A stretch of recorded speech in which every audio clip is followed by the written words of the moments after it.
All right, what's up, y'all? It's Zach from Coherence, and I'm excited today to show you. We're gonna just make a Django app and onboard it into Coherence. Not too planned out or prepared, but that's how you'll be when you go to do this. So I use Google Cloud Shell because I don't like to install anything locally on my computer. We're big believers in Cloud IDE, and we even read some stuff about that in our blog. Stuff about the rise of preview environments, and then in our docs about the benefits of remote development with workspaces. But this is more analogous to probably the setup that you might have if you did this yourself. You're not using Coherence workspaces yet. So Cloud Shell is just sort of like a computer in the cloud provided by Google. This could be your local machine for all we care for the purposes of this demo. I'm in my sites directory. You might have something like code or something like that. And I'm going to go to the Django website. We're going to start a whole new project from their docs, nothing to do with any Coherence starter package. We do have starter packages for Coherence that make all this easier, but let's try a tutorial. We'll make sure we have Django installed. In Cloud Shell, we do. 4.2.2, and we're going to start a project. And we're going to call this project, let's today's date, July 5th, we're going to call it July 5 demo. Call it July 5, yeah, July 5 demo, sure.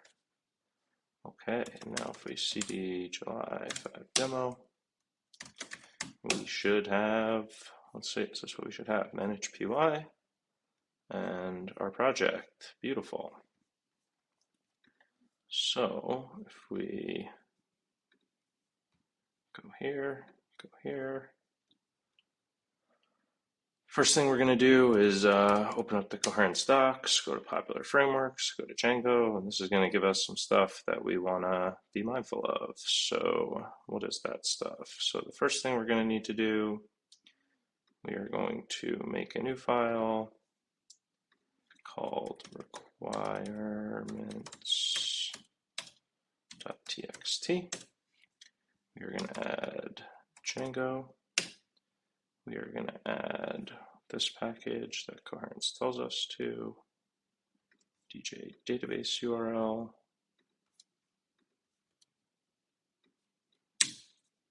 We are going to add, I know we're going to need a Python driver for Postgres. I go pg2 install.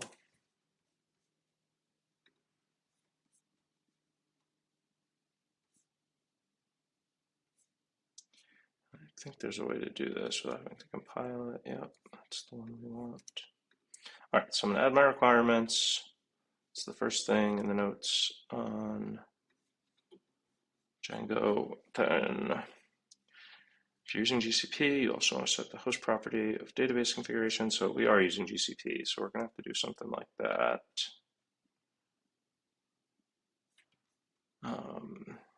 Yeah, so let's do that next. We're going to copy this Coherence YAML. Coherence YAML is our configuration file. It's sort of like a Kubernetes YAML or a Docker Compose file, something like that. This tells Coherence about our services. One Coherence YAML file can have multiple services. So I'm calling our backend here server for this application. You can call this whatever you want. There's two types of front end and back end, obviously outlined here in our docs about this stuff. You can read more there.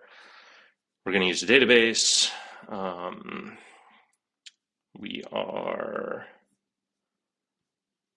Let's just review this file. So what this is doing, this is going to do database migrations. This is setting up the virtual env. Depending on, with no configuration, Coherence is going to use Nix packs to create our Docker containers, and that uses virtual environments by default. So that's why these are in here. If we could delete all this and just leave it as Python if we wrote a Docker file that installed these Python packages globally instead of requiring a virtual environment, which in a real project, is probably what you do. If there was a Docker file at the root called just Docker file, we would read that, or you can call it whatever you want and specify the Docker file name in the Coherence YAML. There's examples of all this stuff here with specific Docker files and different commands, but we're going to just do the simplest stuff possible here. I don't think we need collect static. We're just going to let this is not a production ready thing. We're just going to let run server serve our static assets. We would do collect static in a build step maybe and serve it via front end service on Coherence if we were building a real production application. But for testing out today for this demo, we're going to keep it simple. You might also use something like Unicorn instead of run server if you were going to go ahead and deploy this. Okay, so this is Coherence YAML. Now we also want to do some stuff with settings. This says, so let's look at our settings.py. All right, so allowed hosts. Got an example project that I'm going to copy some of this stuff from. I go to GitHub. I go to this example. If I go here, if I go to settings, right? So I did some of this. So we're going to leave allowed hosts empty for this. We're going to add these. So these are documented in the environment variables section here. These are Coherence environment name and domain, which are going to tell us about the environment of Coherence we're running in. Coherence supports ephemeral preview environments, and you can make as many different kinds of environments as you want. So really useful to get the URL and name to tell us about the environment we're running in. We need the OS package to be able to read these settings.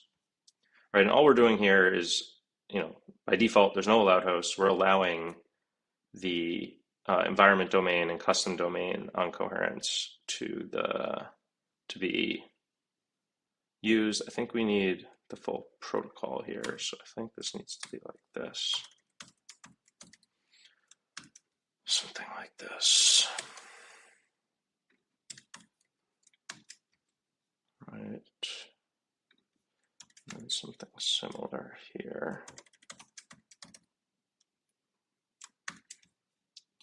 Gotta use single quotes inside the double quotes. Right. And then we need to end the double quote, end the double quote. All right, so now environment domain is always going to be in the allowed host list, so any environment will allow to serve for itself. If we were going to do things like access this backend from another front end, we'd also want to add more allowed hosts here. Then next up is what? Databases. So we're going to use this DJ database URL package. Also have an example of how we want that to look here. There's a little note about Coherence. All right, so we're going to do this. So we're using DJ database URL. That's going to read from database URL. And then the one thing we're overriding is if this DB1 instance, because we call our database database1, we need the instance name on GCP in order to tell it to use the Cloud SQL proxy socket in Cloud Run. If you were deploying this on AWS, you don't need this, and we're happy to, discuss any questions about this. You can ping us on email or Slack. We need to import this package. All right, I think the rest of this stuff is okay. Obviously tweak to your own Django requirement needs. Okay, so, I think that's most of what we need. Let's double check. Coherence dev environment variable set to debug. Okay, so we can do that as well. Instead of just debug is true, we can do debug equals os.environ.get Coherence dev is true. Actually, what it's going to equal is a string, I think.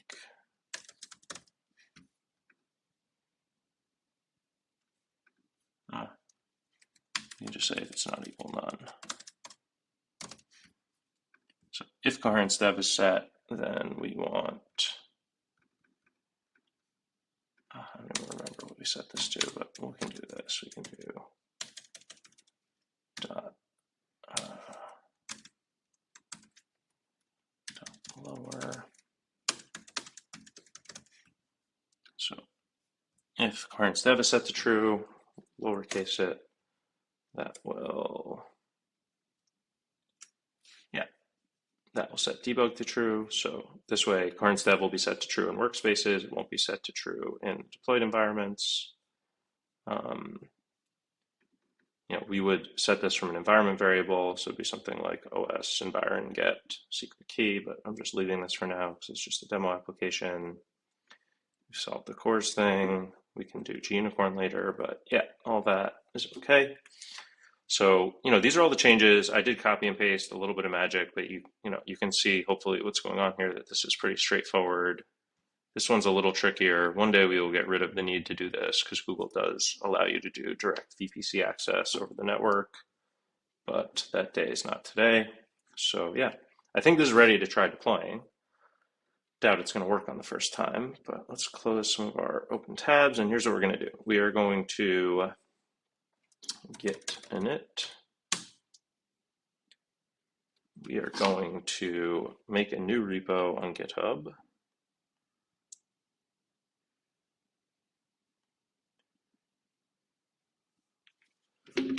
So I'm going to go to GitHub. I'm going to go to Coherence Python demos. I'm going to go to repositories. I'm going to make a new repo, July 5 demo. Django demo for YouTube for you. I'll make it public. I don't mind if you look at it. All right, so we don't need to put anything in the README because we have a new repository. We just do git init. We're going to do git add. We probably don't want to add everything, right? So what do we want to add here? What's in here? ls-lr. All right, so we've got the git folder, and then we've got initpy, ASCII. I actually think we do want most of this in here. All right, there's really nothing we don't want in here. I'm gonna add a git ignore. .git ignore, and we are going to ignore star.pyc, the most basic Python git ignore. We're going to do git add dot. We're going to do git status. Yeah, that looks about right. We're going to do git commit -am initial commit. We're going to set the branch to main because it's in a repo. Why not? Add this remote and push and set the upstream. All right, so now we've got this thing ready to go as if this was on our local machine. Again, I did this in Cloud Shell. And we should see our repo exists here. It's got our Coherence YAML. It's got the changes we made to settings. Coherence YAML looks great. And now we're going to go to Coherence. I don't have any apps yet, right? So on the home page, this is sort of what I get redirected to. All I did was make a login, and I'm making a new,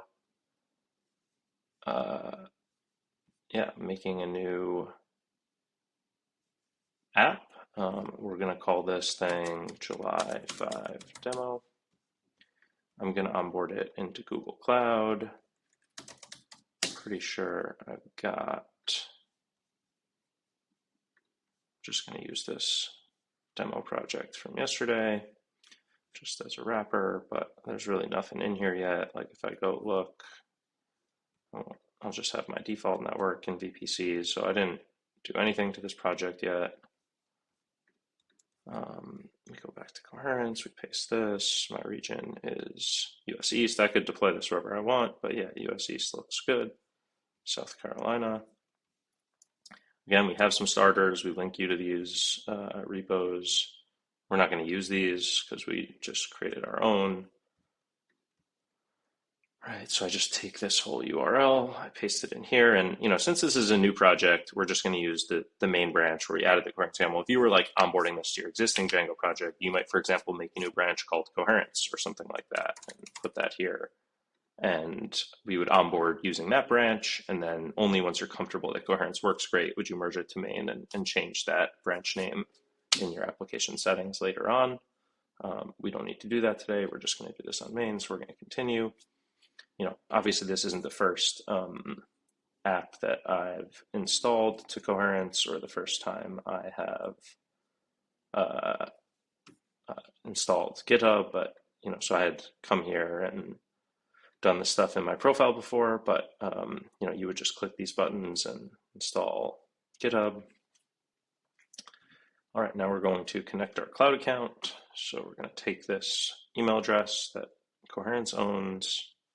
I'm going to give this a role in my cloud project. So that I'm going to give it owner role. Eventually you can scope this role down, right? Like you create a custom role that had just the permissions that this needs. We just ask for owner to keep it simple. We do create IAM roles and attach them to different parts of your application. For example, give your CI pipeline a service account, your Cloud Run a specific service account with minimal permissions. And so that's why we need pretty permissive access to be able to manage that as well as all your infrastructure. But owner is not really required. We can give you a less permissive role together and work on that.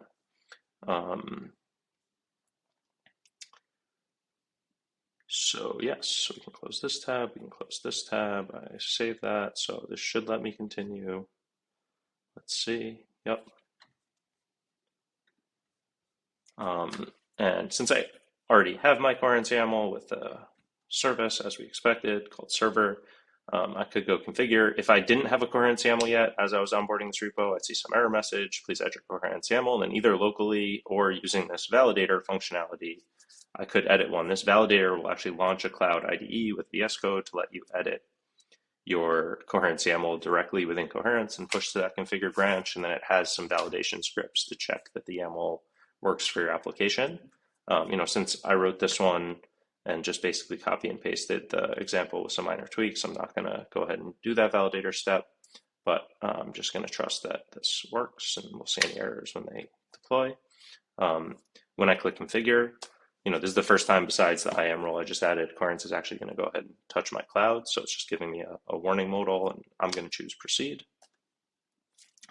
And now it's going to go ahead and deploy this app, including the database and everything. So that can take a little while. I'm going to go ahead and wait here, but I will pause this video so you don't have to stare at the screen for 20 minutes and be back in a few. All right, so this finished. I didn't actually expand and show you, but the modal there was showing us everything that Coherence was adding to our cloud project, and you can always see that by going to the collections page on Coherence and seeing the history of configuration jobs. So that took about 10 minutes. It can take a little more or less depending on Google any given day. And looks like our build failed to submit. Sometimes that happens with the first build because some resources are a little slow to create on Google side, but hopefully this one will create. You're going to see it in real time, just like me.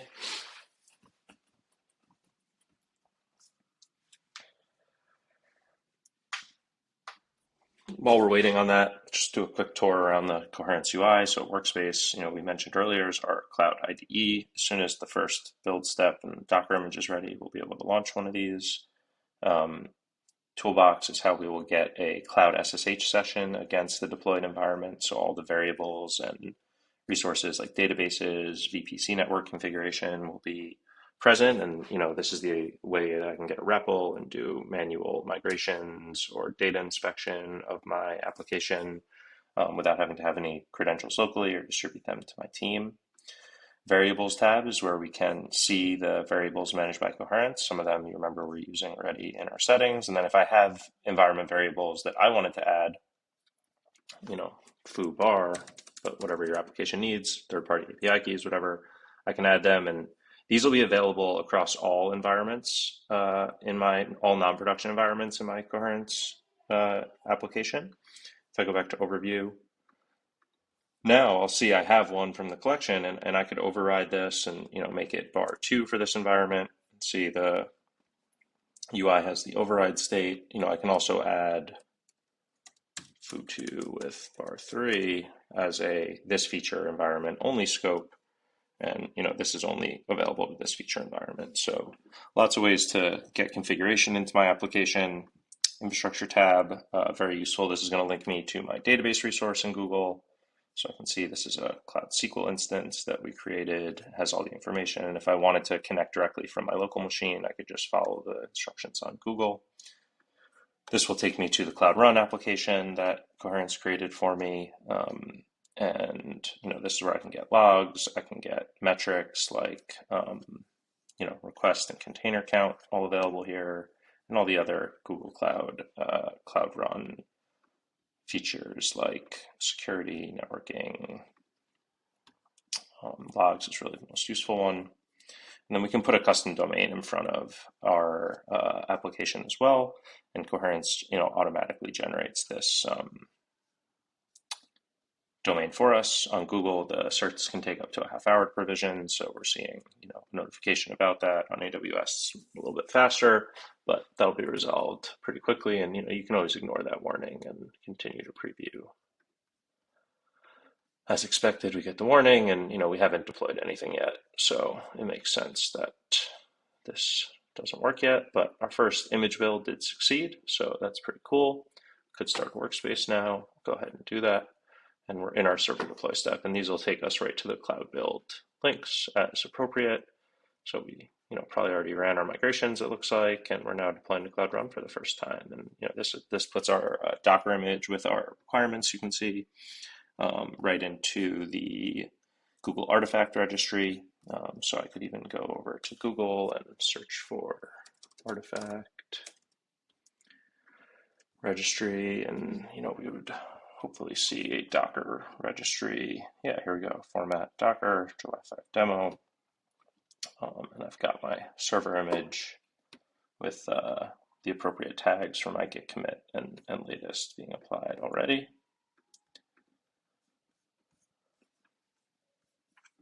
So this deploy step is running. It's actually just downloading the Google provided Cloud SDK image, which for the gCloud SDK to use Cloud Run, you'd think that would be cached on cloud builds. So this went faster, but it's not. But these build and deploys will be pretty fast once this is all up and running and cached anyway. The subsequent Docker images will use as much cache in the layers as possible.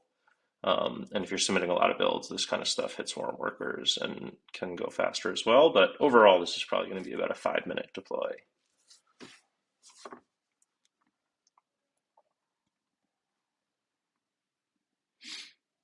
Assuming we get it to work.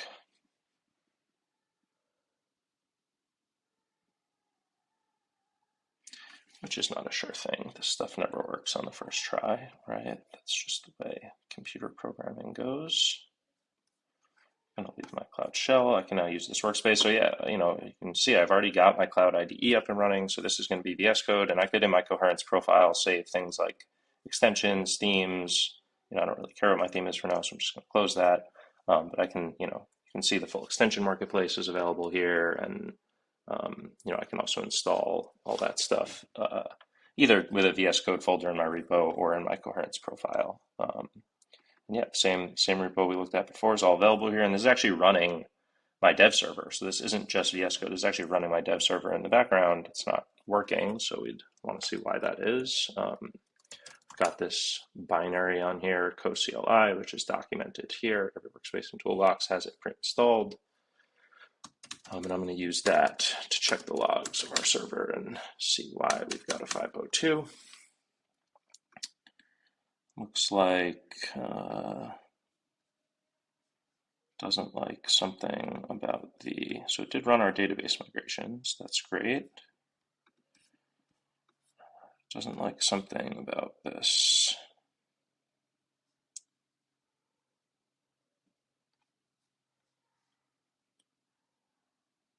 opt-vm bin python -m vm opt-vm. maybe I don't need both of these, but anyway, we'll see what happens there. Looks like this build succeeded, so that's pretty cool. So we would have to tweak this dev command. I'm not sure, but my theory is I probably wanted to get rid of this and do something like that.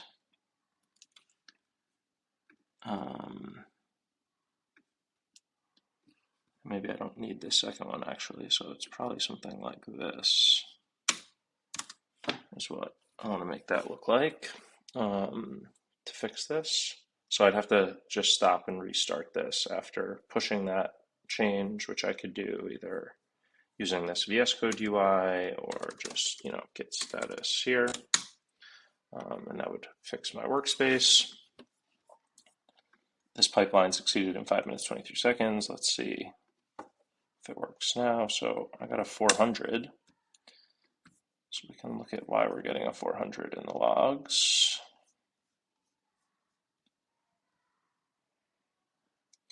Most likely, this app doesn't really do anything yet. So get 400. So we do see a deployment working here with stuff coming in. I think probably admin is a route that should work, right? /admin. Another bad request.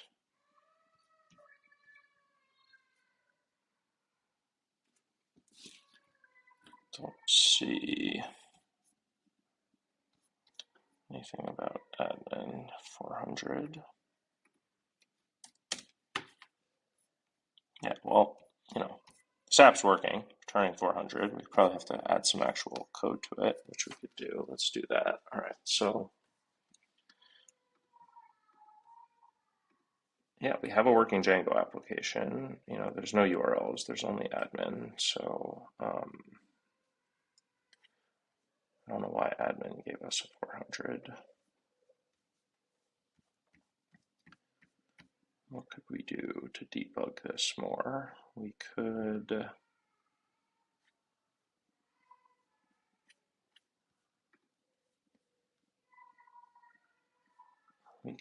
add,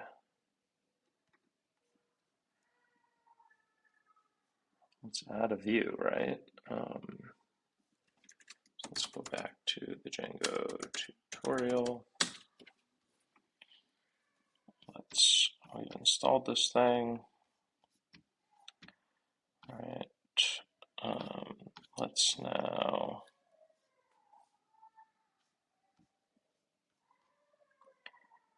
do this.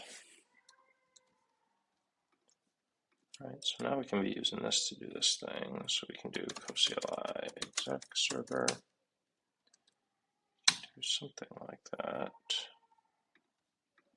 Probably have to do this, activate our VM. Right, so it's python -mbm/opt VM.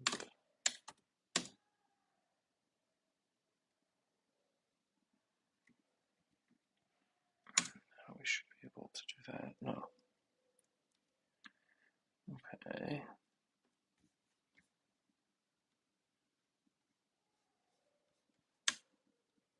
And then we want to try this ./opt VM bin activate.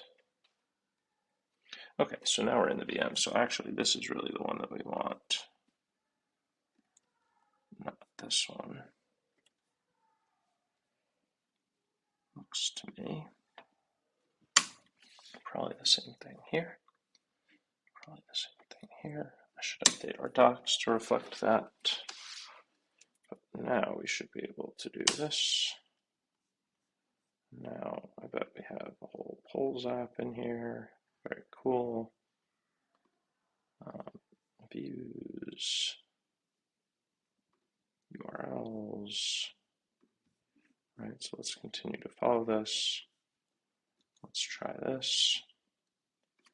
So we're going to open views. We're going to put something here.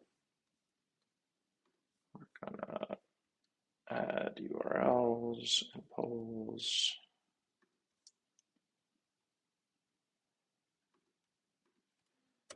urls.py.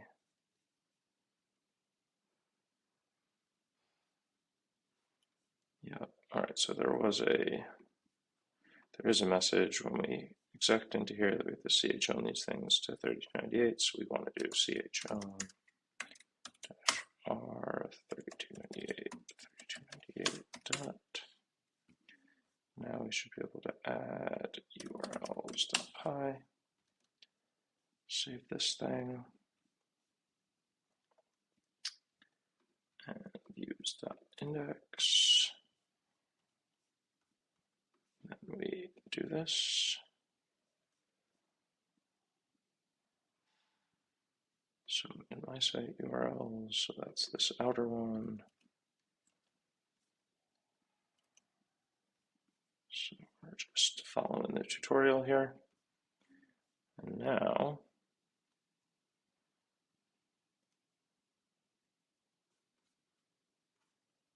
let's try this thing. So we've got all these changes. We're going to push this stuff, add polls app.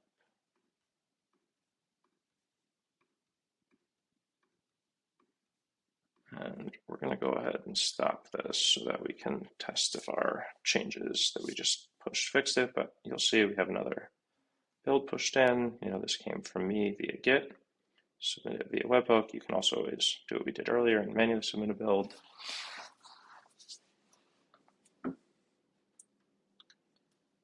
And in another couple minutes, we should see a new version deployed, as well as be able to start up our workspace again, and maybe we have a working app after this.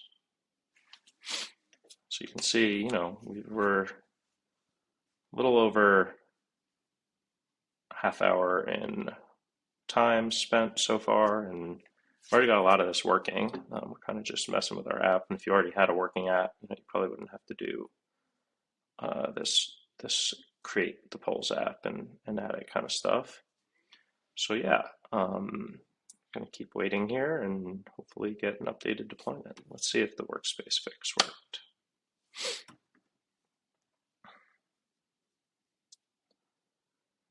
So you can see how the build got faster. The first one was 2 minutes. This one's only 47 seconds because the cache was warm.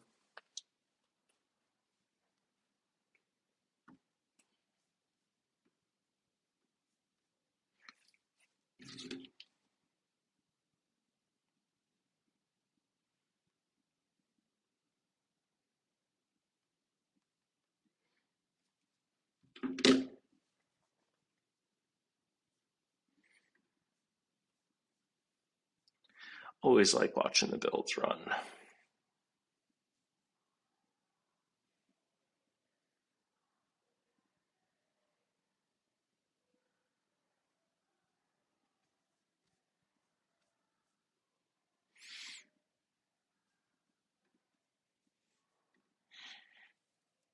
So last time this step took 3 minutes, so probably got another 2 minutes to wait.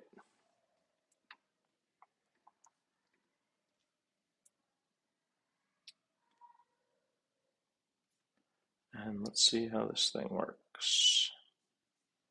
So we're back in our workspace. I'm just going to go ahead and log server, just preemptively see how we're running. We are running, so if I hit preview, here we go. This is a working response from Django. This is what we expect to see. Pretty cool, all the stuff. You know, obviously the cores thing we did not include Coherence dev. So Coherence environment name should be set, our domain is set to this. So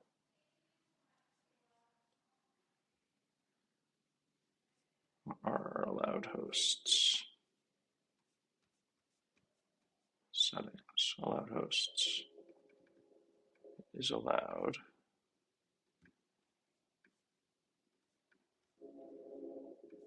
That should be working, right? That looks right to me. It's in allowed hosts.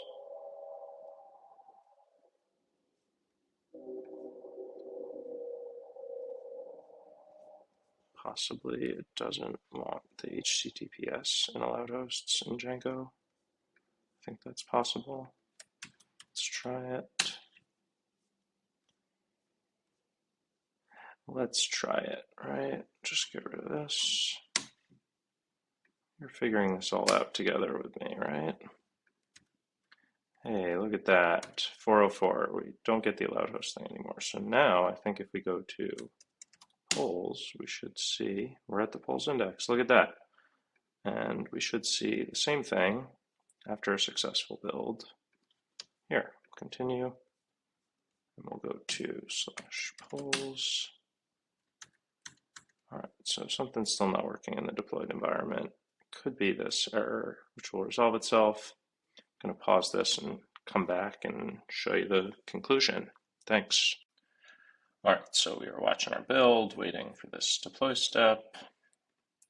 We saw before, it takes about 3 minutes. We're at 254, and you can see. So this thing succeeded. That's awesome. You can see pretty consistently, build times went way down from the 2 minutes at the beginning to the 47 seconds now. Coherence is always doing stuff to make these faster. Hopefully, get these down to the single-digit seconds one day soon. So let's hit this thing. We got our 404 at the root. That's a different response. That's great. And we're at the polls index, so it matches the behavior we want. Works great. I'm considering this app onboarded. It has a working database. It has database migrations configured, which are happening as part of your CI pipeline, which is a best practice, which is awesome. It's not happening at app startup. And then what happens? You have auto scaling set to a lot of instances, and they step on each other's feet. We don't have to worry about any of that. We can make another deployment of this application as easy as going like this. Let's make demo branch 1. This is going to make the branch for me. If I had an existing branch, it would find that from this GitHub integration and let me create the feature based on that. But yeah, we're going to see demo branch 1. So this is going to, in the background, go ahead and configure infrastructure and do a deployment. And then I have a separate deployment of this app just for this branch, a separate workspace just like this branch. This toolbox would connect to the database and variables for this branch, which I could override. You could see the ones we made for here that are scoped just to the feature or to the override scope are not present here. And if this was based on a GitHub PR, we would automatically close this feature when it merges. You can do things like automatically create features for every PR. You can control what steps in terms of deployments and integration get hooked up to every new feature on this automatically. We have our Slack integration as well. And the GitHub integration will let you put build status in every Slack channel. And the GitHub integration will also post check run status onto every commit. So for example, if I was to go visit this commit on GitHub, I would see that, where would I see that? In their UI.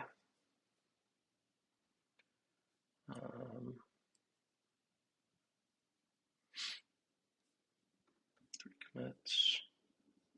Yeah, I don't know where I would see it, but on a PR, it very clearly shows the check run status, which would match the components of the build status if I had tests. Oh, that's why I don't have any tests defined. If I had tests defined in here, which is just another setting in my YAML. And yeah, we've seen the workspace. We've sort of seen a lot of the functionality of Coherence. And if you want to talk more about getting your app set up, or you just want to go ahead and try this yourself, everything we went through today is free to try, all on your own.